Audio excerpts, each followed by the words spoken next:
Assalamualaikum and hi everyone. We hope you all doing well today. We'd like to start by welcoming our business mathematics.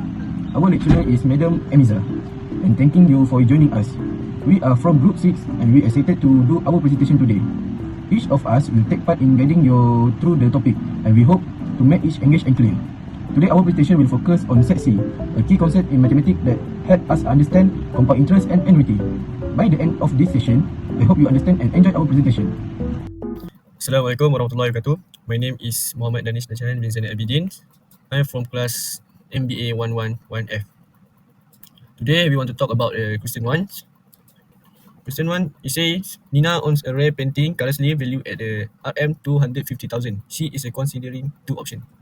Option 1, sell it now and invest the money at a 4.2% interest, compound semi-annually, or keep the painting and sell it after 6 years for RM 300,000.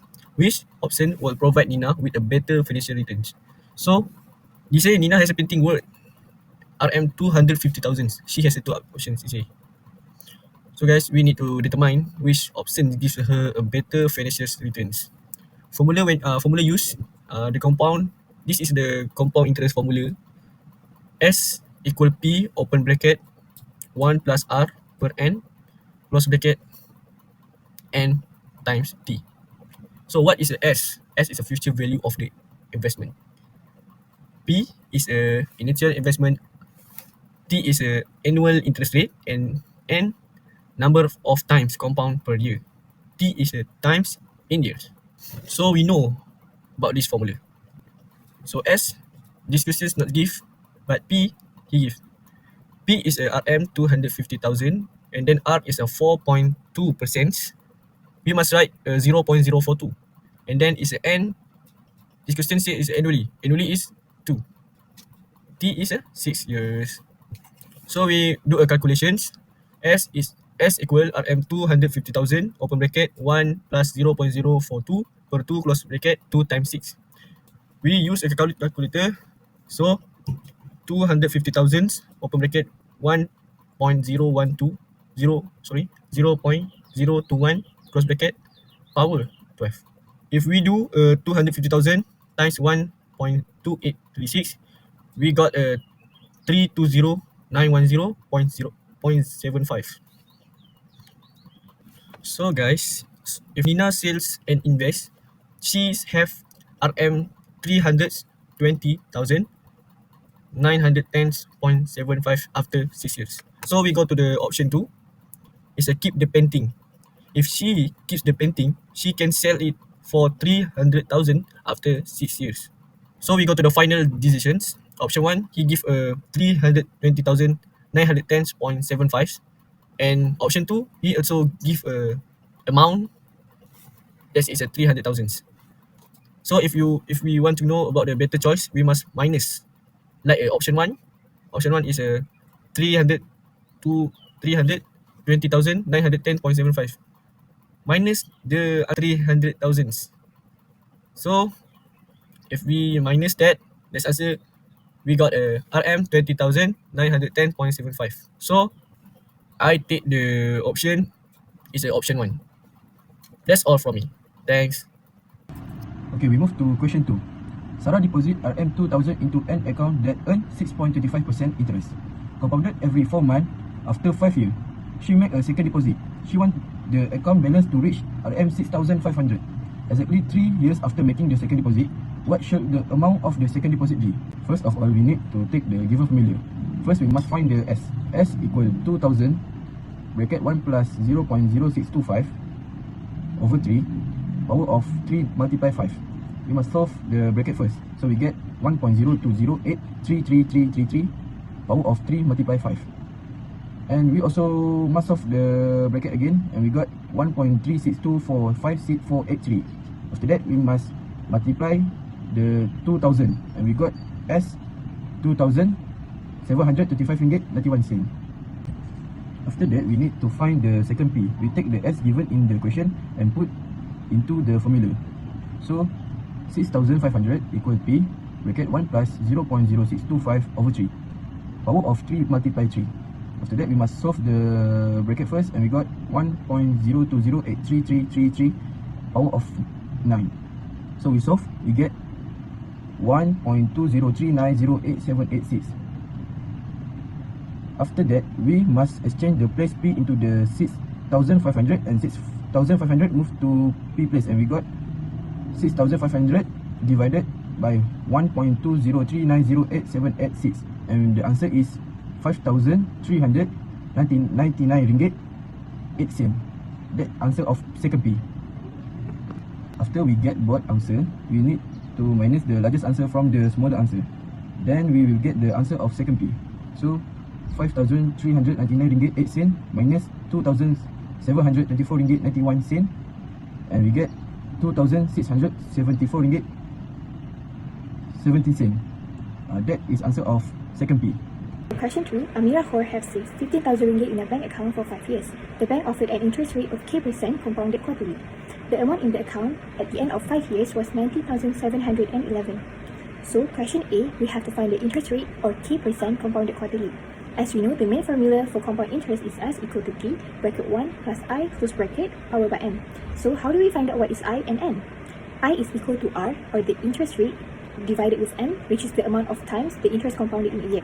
Meanwhile, N is M multiplied with T, or the period. Next, as it is already informed in the statement above, we found out that S is 19,711, P is 15,000, M is 4, and T is 5. So, 90,711 equals to 15,000 bracket 1 plus K over 4 close bracket powered by 4 times 5. So, firstly, we have to divide the S with P, which we will get 1.31406. Next thing is, we have to solve the power, so 4 times 5 is 20. Then, we solve it with 20, square root 1.31406 minus 1.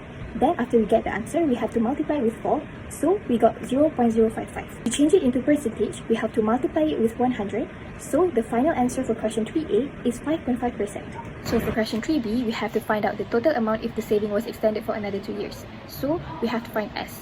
To find S, we have to use the formula, which is S equals to P bracket 1 plus I close bracket powered by N. All we have to do is just find P, R, M, and T to find S. So, P is 19,711, R is 5.5%, M is 4, and T is 2. So all we have to do is just put all the numbers inside the formula. So we will get 19,711 bracket 1 plus 0.055 over 4 close bracket powered by 4 times 2. So next, all we have to do is just calculate all the numbers inside the bracket, including the power. So we will get 1.01375 times 8. After that, we have to count the answer inside the bracket and also the power. So we'll get 1.11544. So after we got the answer, we have to multiply it with P, which is 19,711, multiply with 1.11544. So the final answer for question 3B is 21,986 ringgit 47 cents. So for question 3C, we just have to find out the total interest that Amira Khor has earned for 7 years.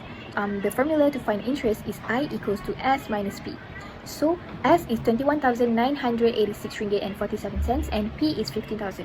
So we just have to deduct both two of them. So 21,986 ringgit 47 cents minus 15,000. So the final answer for question 3C is 6,986 ringgit and 47 cents. Question 4.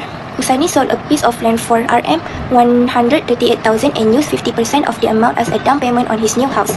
He then took a loan to cover the remaining costs of the house, which was priced at Rm 690,000 from a bank that charged 4.6% interest compounded monthly. The loan is to be paid over a period of 30 years. A. Find the monthly payment. First, 50% multiply with 138,000 equal to 69,000. Next, 690,000 minus with 69,000 equals to 621,000. So we got all the information, which is A 121,000, R is 4.6%, T is 30 years, M is 12, which is compounded monthly. The formula we're gonna use is A equals to R, 1 minus bracket 1 plus I, close bracket powered by negative N divided with I. 621,000 equal to R, 1 minus bracket 1 plus negative 0.046 divided 12, close bracket powered with negative 12, multiply with 30 and divided with I. So the answer we got in the bracket is 1.0038 powered with negative 390, and then minus with 1 and divided with I, and then we got 194.276 divided with A, and then the answer of R is Rm 3,196.49. B. Calculate the interest charge. The formula we're gonna use is I equal to NR minus A. N is 390. R is 3,196.49. And then minus with 621,000. So interest charge is RM 529,736.4. See, immediately after paying the 390 payment, he decided to settle the balance at the loan. Find the balance. 390 minus 320. So we got 40. A equals to 3,196.49. With 1 minus bracket 1 plus 0.046 divided by 12 close bracket and powered with negative 12, and then 40 divided with 12, and then divided with I. In the bracket we got 1.0038 powered negative 40, and then minus with 1 and divided with 0.046 divided with 12, which is I, and we got 36.0211, and then multiply with 3,169.49, and then the answer of A is RM 117,378.64. D. If he fails to pay the first 4 monthly payment, find the amount he has to pay on the 5th payment in order to settle the outstanding errors. So the formula we're gonna use is S equal to R bracket 1 plus I powered with N minus 1 and divided with I. So 3,196.49 multiply with 1 plus I, which is 1 plus 0.046 divided with 12 powered with 12, and multiply with 5 per 12 minus 1. So the answer is 0.019314, and then divided with 0.046 per 12, and the answer is 5.03848, and then multiply with R, and then the answer of S is RM 60,105.45. Let's take a look at question 5. Orchid is purchasing a fully functional kitchen island priced at RM 38,450, and she makes a 50% down payment. So the first step is to calculate how much she is borrowing. Step 1, find the loan amount. We calculate 50% of RM 38,450. We know down payment is 50% times RM 38,450. So we can got 5,767.50 cents. So we plug in the values in the formula. We know A equal R, open bracket, 1 minus, open bracket, 1 plus I, close bracket, powers N per I, close bracket.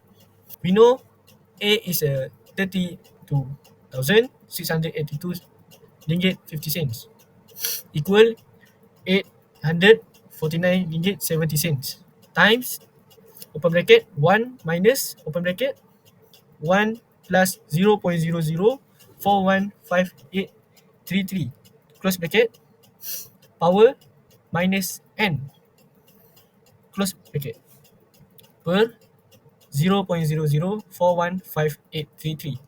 We solve this using a logarithm to isolate N. After simplify and solving, we get N equal is 35.5 month. So we must convert month to years. So if 35.5 per 12, we can get 2.96 years, or approximately is 3 years. The conclusion is the questions. It will take about 3 years for Orchid to pay off the loan completely with a monthly payment of RM 849 ringgit 70 cents. That's all from me. Thank you.